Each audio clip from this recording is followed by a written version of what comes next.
عشر صلوات وحطت عنه عشر خطیات ورفعت له عشر درجات۔ میرے آقا حضور صلی اللہ علیہ وسلم ارشاد فرماتے ہیں کہ جس نے مجھ پر ایک مرتبہ درود پاک پڑھا۔ اچھا بعض لوگ یہ سوچتے ہیں حضرت کہ نماز میں درود ابراہیم پڑھا جاتا ہے، وہی صرف درود پاک ہے، بلکہ بہت سارے درود پاک ہیں، اور سب سے چھوٹا جو درود پاک ہو میرے ساتھ پڑھ لیجئے صلی اللہ علیہ وسلم۔ یہ سب سے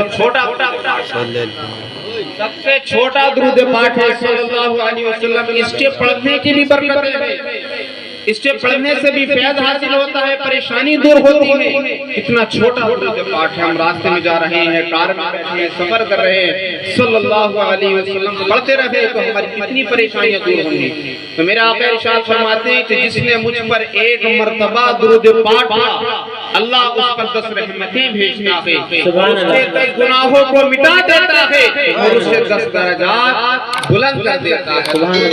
اللہ علیہ صلی اللہ علیہ وسلم، سلام و سلام علیکہ یا رسول اللہ صلی اللہ علیہ وسلم۔ اس محفل کو سجایا سرکار غوث اعظم کی محبت، اس کی محبت میں، سرکار غوث اعظم کی محبت میں۔ اب آپ سوچیں کہ ہندوستان میں گاؤں بہت ہیں، بہت سارے گاؤں ایسے ہیں کہ گاؤں میں سرکار غوث اعظم کی 11ویں شریف نہیں ہوتی، سرکار غوث اعظم کی محفل نہیں ہوتی، لیکن ہم کیوں کر رہے ہیں؟ میں نے ابھی آپ کو بتایا تھا کہ سرکار غوث اعظم فرماتے ہیں کہ جب تک میں نہ چاہوں میرا چاہنے والا میرا نام نہیں لے سکتا۔ تو یہ محفل صرف ہم نہیں کر رہے ہیں، بلکہ سرکار غوث اعظم چاہ رہے ہیں کہ ہم اس محفل کو کریں۔ سبحان اللہ۔ سرکار غوث اعظم آپ سے خوش ہیں، پچھلے سال کی محفل ہوئی، اسی وقت میں اس ٹائم میں یہ محفل ہوئی تھی، اگر چاہتے سرکار غوث اعظم تو یہ محفل نہیں بھی ہو سکتی تھی، نہیں ہوتی، بلکہ سکتے کا تو اس میں کوئی شک ہی نہیں ہوتی، لیکن سرکار غوث اعظم کو پتہ نہیں آپ کی کون سی عطا ایسی پسند آئی کہ سرکار غوث اعظم نے اپنی محفل پھر دوبارہ آپ سے سجوا لی۔ سبحان اللہ۔ اس کا مطلب سرکار غوث اعظم آپ سے راضی، خوش ہے۔ تو میں نے قرآن پاک کی آیت پڑھی، اللہ تعالیٰ قرآن مجید میں ارشاد فرماتا ہے یا ایھا الذین آمنوا اتقوا اللہ وکونوا مع الصادقین، اے ایمان والو اللہ سے ڈرو اور سچوں کے ساتھ ہو جاؤ۔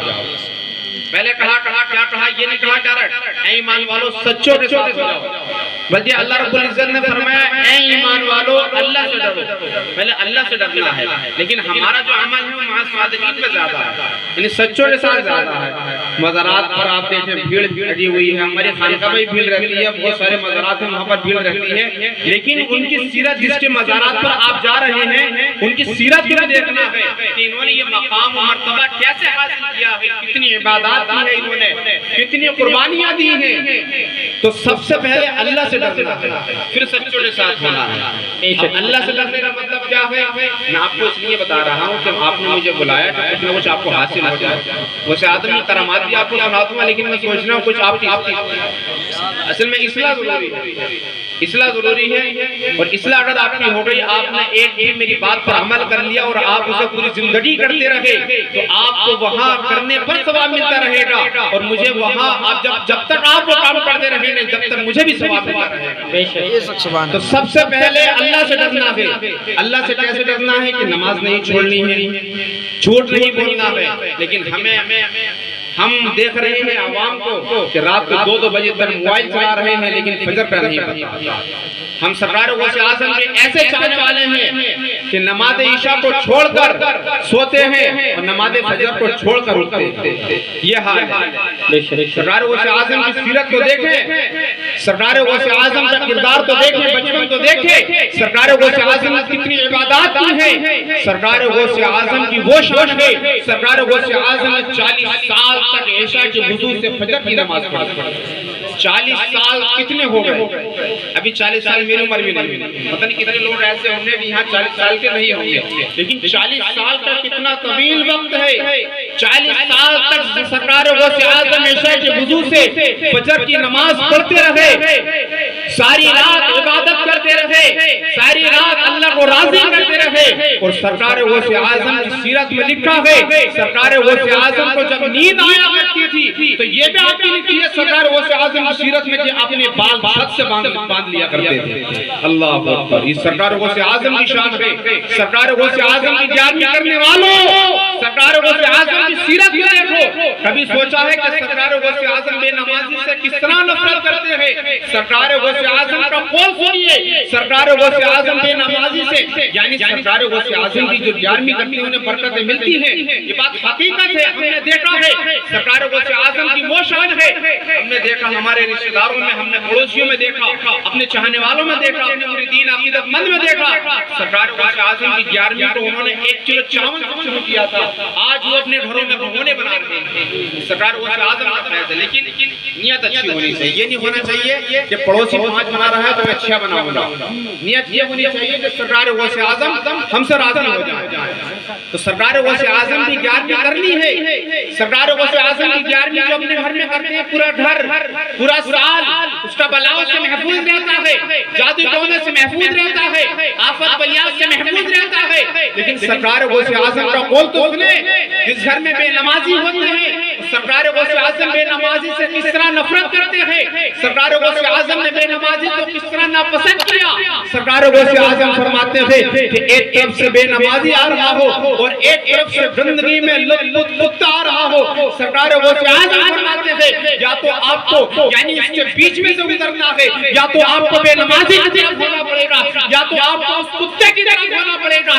سرکار غوث اعظم فرماتے ہیں سرکار غوث اعظم نے یہ نہیں فرمایا کہ بے نمازی کی طرف ہو جانا، بلکہ سرکار غوث اعظم نے فرمایا کہ اس کتے کی طرف ہو جانا.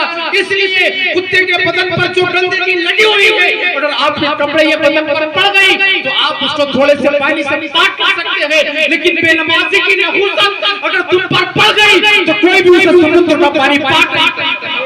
نعرہ تکبیر، نعرہ رسالت، علماء اہل سنت، شان غوث اعظم سید علی عظیم میاں صاحب قبلہ. نعرہ تکبیر، نعرہ رسالت. جس طرح سرکار غوث اعظم بے نمازی سے نفرت کرتے ہیں، اب بتائیں ہم ہر سال 11ویں کریں، 10 بھگونے بنائیں، 20 بھگونے بنائیں. کبھی سوچا ہے کہ سرکار غوث اعظم ہم سے راضی ہے یا نہیں؟ سرکار غوث اعظم کا فیض ہمیں ملے گا یا نہیں ملے گا؟ دیکھو سب سے پہلے نماز کا پابند ہونا ہے. نماز پہلے، نماز اللہ رب العزت کی وہ عبادت ہے. اللہ تعالیٰ قرآن مجید میں ارشاد فرماتا ہے ان الصلاۃ تنہی عن الفحشاء والمنکر، بے شک نماز برائی بے حیائی سے منع کرتی ہے. جب آدمی نماز پڑھتا ہے تو گناہوں سے بچ جاتا ہے، بے حیائی سے بچ جاتا ہے، جھوٹ سے بچ جاتا ہے، چغلی سے بچ جاتا ہے، غیبت سے بچ جاتا ہے. میرے آقا حضور صلی اللہ تعالی علیہ وسلم کی بارگاہ میں صحابہ کرام آئے اور کہا، عرض کیا یا رسول اللہ ایک آدمی نمازی ہے لیکن وہ جھوٹ بھی بولتا ہے، چوری بھی کرتا ہے، سب کام کرتا ہے. میرے آقا نے ارشاد فرمایا کہ اس کی نماز اس کی چوری جب آپ نماز پڑھیں گے تو انشاءاللہ ہمارا یقین ہے اللہ اور قرآن پاک کا اعلان بھی ہے کہ جو بھی نماز یعنی نماز پڑھتا ہے اللہ رب العزت اسے گناہوں سے پاک و صاف کر دیتا ہے. یعنی ان الصلاۃ تنہی عن الفحشاء والمنکر، بے شک نماز برائی بے حیائیوں سے منع کرتی ہے، روکتی ہے. نماز بے نمازی کا انجام سنا ہے قبر میں آپ نے؟ اصلاح کے طور پر بتا رہا ہوں آپ کو، کچھ نہ کچھ حاصل کرو اس محفل سے. سرکار غوث اعظم کی کرامات تو سنتے ہو لیکن یہاں سے کچھ نہ کچھ میسج بھی سننا چاہیے. لیکن دیکھو ایک جلسہ جو ہوتا ہے نا، ایک رات کا درس، صحیح پیغام، یہ ایک رات کا جلسہ جو ہے نا، یہ آپ کے لیے ایک رات کا درس ہے. یعنی کچھ لوگ ایسے ہوتے ہیں جو مدرسے میں جا کے علم دین حاصل تو نہیں کر سکتے، انہیں شرم لگتی ہے، لیکن ان جلسوں میں انہیں بہت کچھ حاصل ہوتا ہے. یہ جلسہ ایک رات کا درس ہے. تو میرے آقا حضور صلی اللہ تعالی علیہ وسلم بے نمازی کے بارے میں کیا فرماتے ہیں؟ میرے آقا حضور صلی اللہ تعالی علیہ وسلم ارشاد فرماتے ہیں جو بے نمازی ہوتا ہے، بے نمازی اس کی قبر میں 99 سانپ ڈال دیے جاتے ہیں اور ان میں سے ایک سانپ کی طاقت کا عالم یہ ہے، ان میں سے ایک سانپ کی قوت کا عالم یہ ہے، اگر ان میں کا ایک سانپ پہاڑ پر ڈنک مار دے تو پہاڑ ریزہ اللہ اکبر، اللہ اکبر، پہاڑ ریزہ ہو جائے. دنیا کا سانپ اگر ہمیں دکھائی دے جائے تو ہمارے رونگٹے کھڑے ہو جاتے ہیں. ایک درد یعنی درد سا پیدا ہو جاتا ہے دل میں. اب بتائیں قبر میں کوئی نہیں ہوگا اور ایسے ایسے بے نمازی کی قبر میں 99 سانپ ڈال دیے جائیں گے. اور وہ سانپ کیسے کہ سانپ اگر پہاڑ پر ڈنک مار دے تو پہاڑ ریزہ ریزہ ہو جائے. اللہ اکبر. وہ سانپ اس کو جب تک ڈستے رہیں گے. اگر اس نے نماز فجر چھوڑی ہے تو نماز ظہر تک ڈستے رہیں گے. نماز ظہر چھوڑی ہے تو نماز تک وہ سانپ اس کو رکھیں گے. نماز عصر چھوڑی ہے تو نماز مغرب تک وہ سانپ اس کو ڈستے رکھیں گے. نماز عشاء چھوڑی ہے تو نماز عشاء کا اور نماز فجر کا کتنا طویل وقت ہے. اگر اس نے نماز عشاء چھوڑی ہے تو نماز فجر تک وہ سانپ اس کو ڈستے رکھیں گے. اللہ. اب بتائیں لوگ کہہ رہے ہیں ہمارے خانے میں لوگ آگے کہہ رہے ہیں حضرت گھر میں برکت نہیں ہو رہی. برکت نہیں ہو رہی. کوئی تعویذ ایسا دے دو, کوئی تعویذ ایسا دے دو کہ گھر میں برکت ہو جائے. عوام اس ٹائم جو ہے تعلقات سے زیادہ بول رہے ہیں. خاص کر کے ہماری ماں بہنیں. آپ خانقاہوں پہ دیکھیں, آپ ہماری خانقاہ پہ دیکھ لیں تو 100 آدمی